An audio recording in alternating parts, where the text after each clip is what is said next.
You know, when you grow up in a village the size of Ludowici like I did, you make friends that are solid and hard and fast, and they last you all of life. We've lived in a lot of big cities around the countryside. We live in New York and Buffalo and all kinds of big places. And in the big towns, you make acquaintances.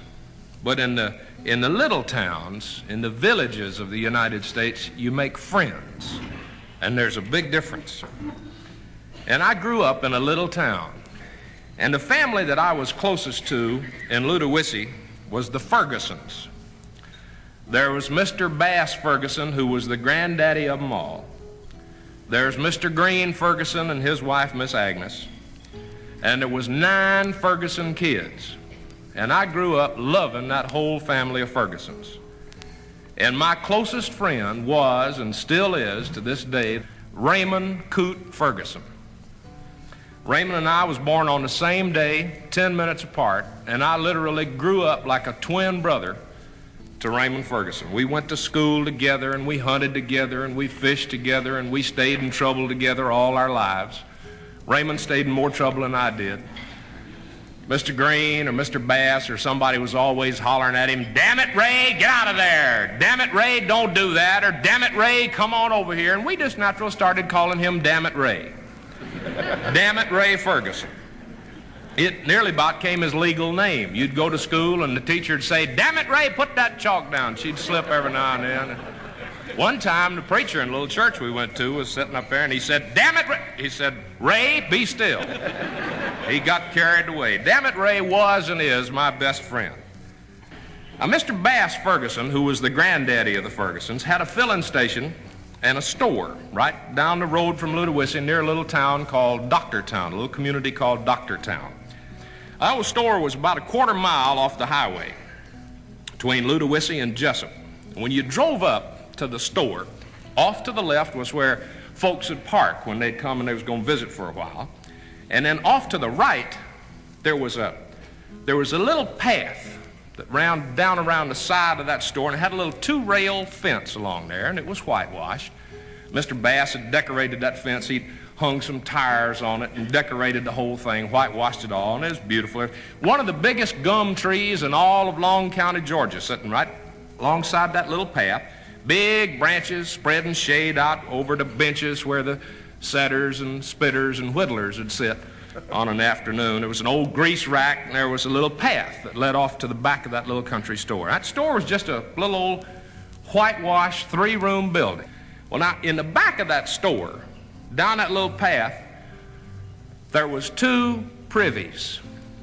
Now, since the Rainbow Filling Station, Garage, and Grocery Store was one of the few stops between Savannah and Jessup, well, Mr. Bass got the traffic from most of the log trucks that come by, and he'd get a carload of tourists every now and then. He got all the folks from Doctortown and Ludowici itself. And, of course, the Greyhound bus would stop there twice a day, Monday through Saturday, and 3 times on Sunday. Well, Mr. Bass had built 2 privies, 2 3-hole privies for the convenience of his patrons. Now, friends, let me tell you that a 2-hole privy was a sign of rich folks in Long County, Georgia. But 3-hole privies was unheard of. There wasn't another one in all of South Georgia. Well, them 2 3-hole privies was the pride and joy of all of us in Middle Long County, Georgia. In 1947, when me and Dammit Ray was 14 years old, Dammit Ray sent off to Jacksonville, Florida, and he got one of them kits that you can make a radio and a loudspeaker out of. Dammit Ray liked electrical things. He was a tinkerer, and he fooled around with stuff all the time, and he made himself this radio and loudspeaker set. When he finished that kit, he had him a radio that would pick up WSB in Atlanta, Georgia, and WBT in Charlotte, and the Grand Ole Opry on WSM, and WWL in New Orleans, pick up all the way from down there. We used to get together at night, and we'd listen to mystery programs. We'd listen to Grand Central Station and Inner Sanctum and Mr. District Attorney, and every now and then Dammit Ray would fling that switch and he'd holler in there like scare us all right out of our drawers. We'd be sitting there listening to that radio. Well, one week Mr. Bass went into Savannah on the bus, and he came back.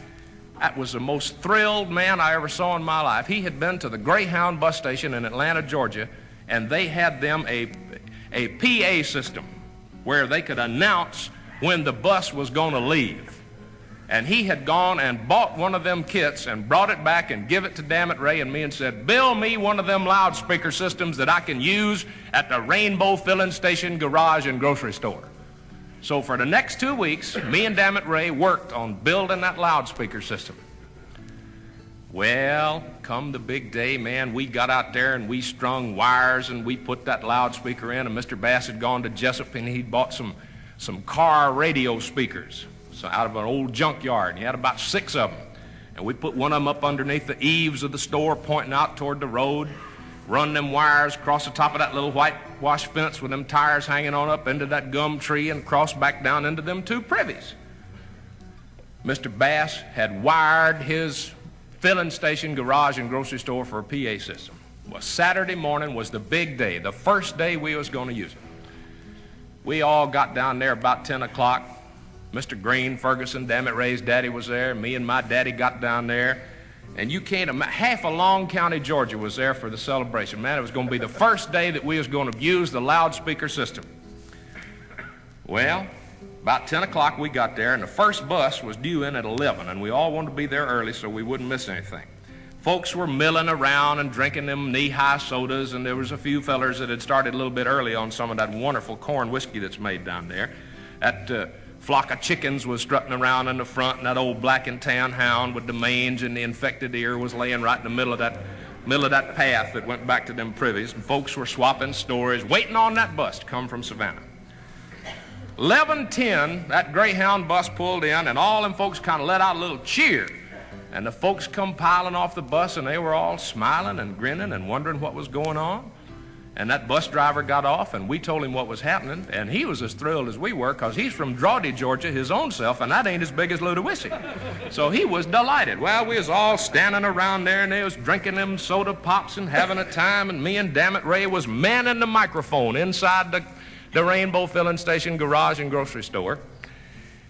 And about 4 or 5 minutes before that bus was due to leave, we seen the most hugest fat lady go walking down that path toward that little 2-3 hole privies back there.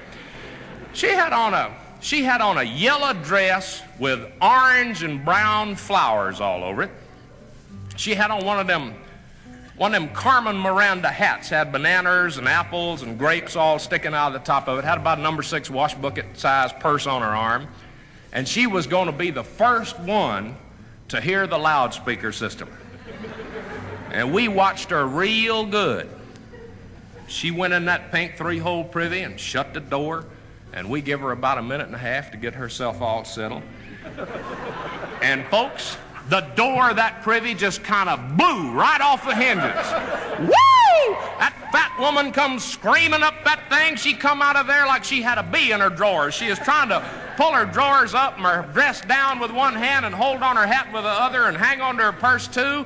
And she'd throwed that toilet paper right up in there, and it was hanging on one of them nanners and stringing along behind her. She come running up that path. She hit that, bounced off that old dog with the mange and the infected ear, tripped over him, bumped into that gum tree, bounced off that grease rack, and just kind of drove herself in one of them tires. That old hound jumped up and looked over there and seen that skirt up over her head and them drawers, them old Martha White drawers hanging down around. He thought he'd treed the coon. Oh! He commenced to bellering and hollering.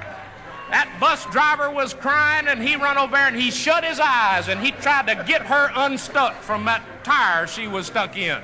My daddy got to laughing, and he tripped over one of them hoses and fell right face first and killed 6 of them chickens that was strutting around there. And me and Dammit Ray set off to running.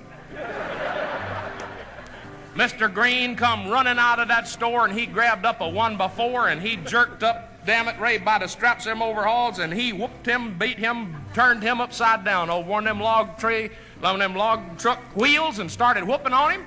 And I was crying and laughing, and I seen my daddy coming, and I quit laughing and started crying full time. And I run over and I grabbed Mr. Green, and I said, Mr. Green, don't beat Dammit Ray no more. I'll tell you what happened. We had run them wires back down to that pink 3-hole privy, and we had put them speakers down inside that hole. And we give that fat lady about a minute and a half to get herself settled.